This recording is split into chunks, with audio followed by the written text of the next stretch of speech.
Les vraies voix Sud Radio.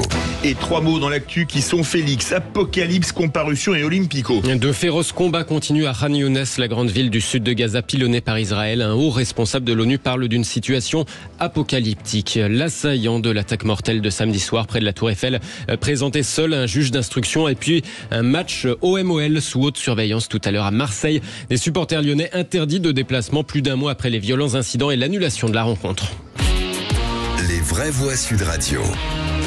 Beaucoup de Palestiniens s'étaient réfugiés sur place quand l'armée leur avait intimé l'ordre de quitter le nord de Gaza. Khan Younes en proie au combat et au bombardement israélien. Les rues de la grande ville du sud de l'enclave sont désormais vides. Sur fond de combat, des troupes au sol y sont engagées tandis que les morts et les blessés affluent vers les hôpitaux.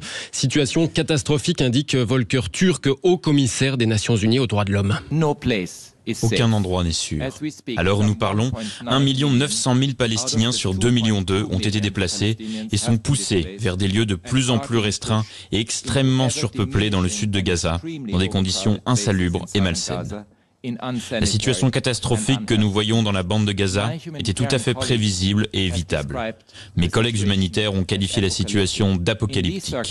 Dans ces circonstances, il existe un risque accru de crimes atroces. De son côté, l'armée israélienne indique avoir découvert dans le nord l'un des plus considérables dépôts d'armes de la bande de Gaza à proximité d'une clinique et d'une école. Deuxième mot, comparution. Après l'attentat de samedi près de la Tour Eiffel, l'assaillant comparaît seul devant un juge antiterroriste. Félix. Présenté seul à ce juge antiterroriste ce soir en vue d'une possible mise en examen 4 jours donc après l'attaque mortelle au couteau de samedi soir près de la Tour Eiffel. Le parquet national antiterroriste doit ouvrir une information judiciaire. En revanche, la garde à vue d'une proche âgée de 27 ans a finalement été levée. Elle avait duré jusqu'à la nuit dernière. Garde à vue levée pour cette proche sans poursuite à ce stade.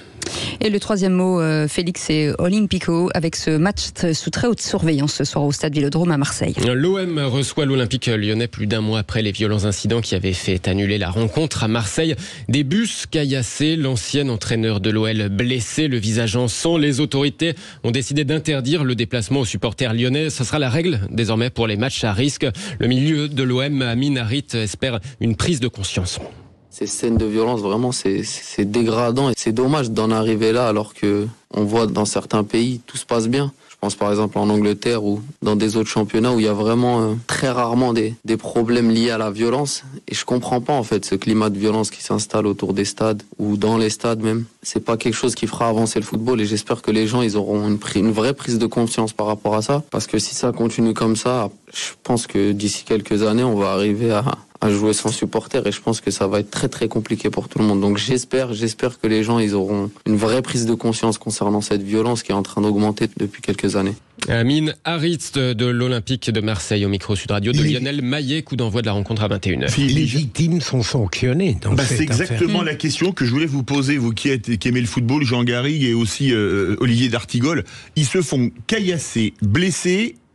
Ils doivent jouer le match et même pas à huis clos et sans leurs supporters. Est-ce que c'est pas les victimes qui sont sanctionnées comme le dit Philippe Bilger qu'on est chez les fous ? J'avoue que je ne comprends absolument pas ces décisions.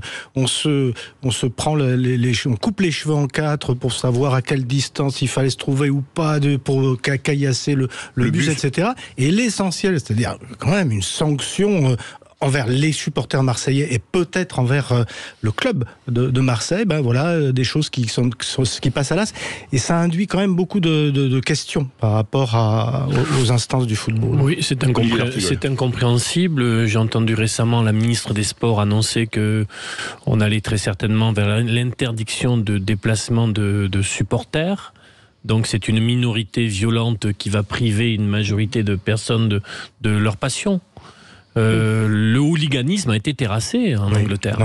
Avec des mesures administratives et judiciaires très précises. Par exemple, l'interdiction de stade.